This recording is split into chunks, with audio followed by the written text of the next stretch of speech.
19তম নিবন্ধন পরীক্ষার জন্য ইতিহাস বিষয় থেকে কয়েকটি গুরুত্বপূর্ণ প্রশ্ন যেগুলো কলেজ পর্যায়ে এসেছিল। ৭৬-এর মন্বন্তর বলা হয় বাংলার কোন সালকে? সঠিক উত্তর 1176 সাল। কার সময়ে বঙ্গভঙ্গ হয়? এই সঠিক উত্তর হচ্ছে লর্ড কার্জন। লর্ড রিপন কর্তৃক গঠিত শিক্ষা কমিশনের নাম কি? সঠিক উত্তর হচ্ছে হান্টার কমিশন। কুতুব মিনার কোথায় অবস্থিত? এর সঠিক উত্তর হচ্ছে ভারতে অবস্থিত। কোন মুঘল সম্রাটের সময় লালবাগ দুর্গ নির্মাণ করা হয়েছিল? সঠিক উত্তর হচ্ছে আওরঙ্গজেব।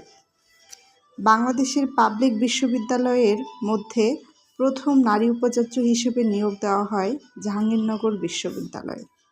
চিরস্থায়ী বন্দোবস্ত প্রবর্তন করেন কে? Lord Cornwallis. ঢাকা বিশ্ববিদ্যালয় প্রতিষ্ঠিত হয় কোন সালে?